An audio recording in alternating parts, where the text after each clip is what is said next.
ini. Ya. Oke, gimana dong hari ini kesiapannya untuk jadi saksi? Ya siap dong, kan karena dipanggil untuk sebagai saksi, akhirnya saya juga harus memberikan kesaksian dong.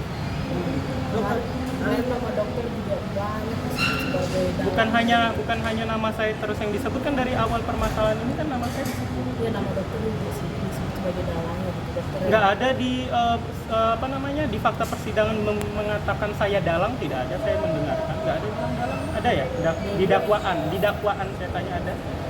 Tidak kan? Kesaksian Reza Gladys. Iya, tapi tidak ada kata-kata dalang. Jadi dokter yang menyarankan Reza Gladys untuk Nah, mendengarkanlah nanti dari fakta persidangan. Saya belum boleh mengatakan apapun bukti dan fakta persidangan sebelum di persidangan. Berarti dokter dokter juga bocor yang Iya, kan memang benar. Ada nggak di situ saya bilang untuk bayar pakai uang? Ada nggak? Saya tanya ke kalian, ada nggak di situ? Ada nggak di kata-kata di rekaman itu saya mengatakan bayar pakai uang? Ada tidak? Saya tanya. Terlepas dari masalah direkam atau tidak, itu kan hukum ya. Saya nggak mau substansi masuk ke hukum. Tapi kalau di rekaman itu, ada nggak saya nyuruh bayar pakai uang? Dan itu cuma pembicaraan saya dengan Dr. Reza Gladys, pembicaraan biasa. Gitu. Tapi terlepas mau ada rekaman atau tidak, itu substansi hukum yang saya tidak mau bahas. kemarin juga banyak Saya nggak mau menanggapi blunder atau tidak, kan itu hakim yang memutuskan. Kalau blunder atau tidak itu kan subjektif ya, pemikiran setiap orang gitu. Tapi biarlah hakim yang akan menilai. Dok, hari ini kan dokter Samira harusnya jadi saksi kan?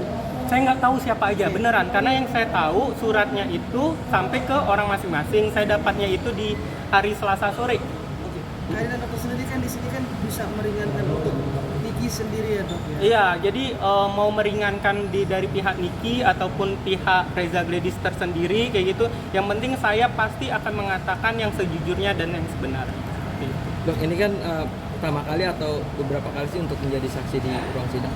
Kalau di ruang sidang untuk pengalaman saya pribadi ya, ini yang kedua kali ya. Pertama sebelumnya saya juga pernah menjadi saksi persidangannya kasus Isa Zeja ya di Kepanjen Malang.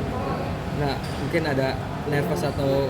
Enggak lah, kalau seandainya kan kita sebagai saksi ya, saya bukan terdakwa, jadi tidak ada beban. Karena kalau sebagai saksi, apa yang ditanya tinggal jawab gitu. Beda mungkin pressure-nya sebagai pelapor dan terlapor ya. Kalau sebagai saksi, apa yang ditanya tinggal jawab. Jadi nggak ada beban yang bagaimana. Karena tidak ada masalah hukum kan. Oke, terima kasih ya. Terima kasih, doain ya. Untuk fakta-fakta persidangan saya belum bisa kasih tahu dulu. Tapi kalau nanti setelah persidangan kalian kan bisa nanya. Kalau ini kan saya masih merahasiakan dulu untuk barang bukti. Tapi nggak grogi dok ya? Apa? Nggak grogi ya? Enggak lah, kayak gitu kan bisa kelihatan grogi dan enggaknya.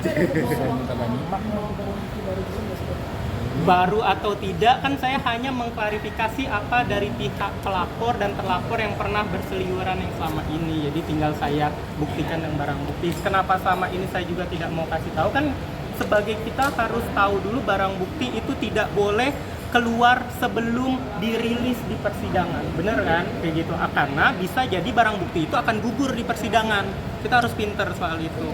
Makanya saya diem kayak gitu sampai di persidangan. Disinilah saatnya saya memberitahu.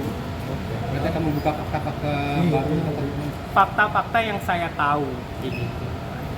Berarti selama ini cuma menunggu momen yang pas aja Menunggu ya, Dok? momen yang pas dong, menunggu yang momen yang pas. Ya. Terima kasih ya. Yes, thank you, Dok. Sahabat-sahabat.